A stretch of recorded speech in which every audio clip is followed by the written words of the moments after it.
छत्रपती शिवाजी महाराज, छत्रपती संभाजी महाराज,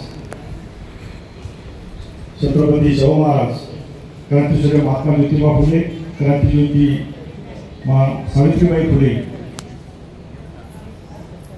वामनदादा तळड उपस्थित मंच, आजच्या कार्यक्रमाचे उद्घाटन आदरणीय घेवंदे साहेब, या सौ फाउंडेशनचे प्रमुख आदरणीय डॉक्टर उबर्डे साहेब, आदरणीय वत्सलाताई, आदरणीय विशाल साहेब, सर्व कलावंत, सन्माननीय बंधू आणि भगिनींनो, बंधूंनो, या ठिकाणी आपल्याला सर्वांना एकत्र करणारे वामनदादा एक दारिद्र्यामध्ये त्यांनी विषमता पाहिली, गरिबी पाहिली आणि अन्याय सहन केला.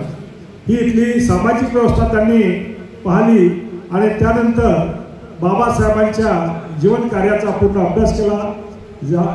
बाबासाहेबांच्या विचारावरती स्वतःला वाहून दिलं आणि आपल्या गीतातून इथल्या दीन दलितांचे, शोषितांचे, पीडितांचे, उपेक्षितांचा आवाज म्हणून बनले.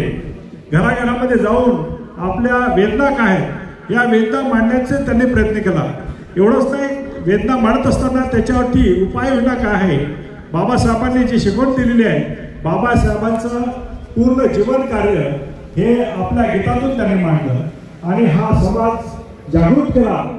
या समाजाला एक दिशा देण्याचं काम वामनदादांनी केलं आणि म्हणूनच वामनदादा एक ज्वालामुखी बनले. या गोरगरिबांचं दुःख हे या समाज व्यवस्थेला समोर सुद्धा मांडलं, शासन दरबारी सुद्धा मांडलं. खरं म्हणजे बाबासाहेबांना खरं समजून घेऊन त्या चळवळीमध्ये ते त्यांनी स्वतःला झोकून दिलं. वामनदादा हा विचार नाही, एक चळवळ आहे आणि त्या चळवळीतून मधूनच संपूर्ण जीवनभर त्यांनी आपलं जीवन या समाजासाठी समर्पित केलं. या अशा या महान व्यक्तीला मी वंदन करतो. या ठिकाणी सर्वजण उपस्थित झाले. या वामनदादाच्या दरवर्षीच्या कार्यक्रमानिमित्त आपण या ठिकाणी सर्व कलावंतांना बोलवतो. वामनदादांनी संपूर्ण महाराष्ट्रामध्ये आपल्या गीतामार्फत अनेक कलावंत त्या ठिकाणी जोडले आणि ही कलावंताची किंवा या गीताची परंपरा या देशामध्ये, या महाराष्ट्रामध्ये सुरू ठेवली. अनेक कलावंत या ठिकाणी या देशामध्ये किंवा या महाराष्ट्रामध्ये प्रामुख्याने वामनदादाचे शिष्य अन्वय बनले.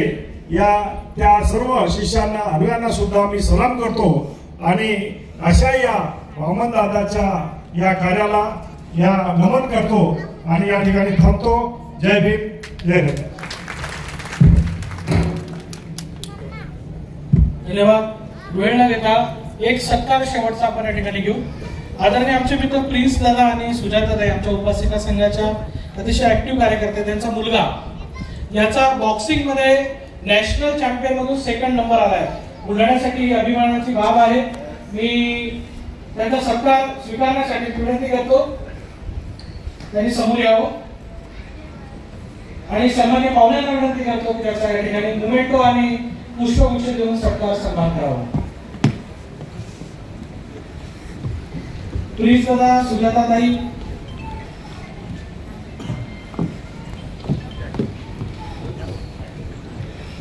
तुम्ही येण्याबरोबर अतिशय सुंदर आमच्या महिलांनी गीत सादर केलं, माझी महिना गावाकडे राहिली.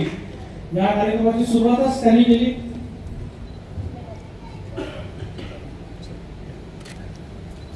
आणि तुमच्यामध्ये जास्त वेळ न राहता लगेचच या ठिकाणी आपण कार्यक्रमाला सुरुवात करू.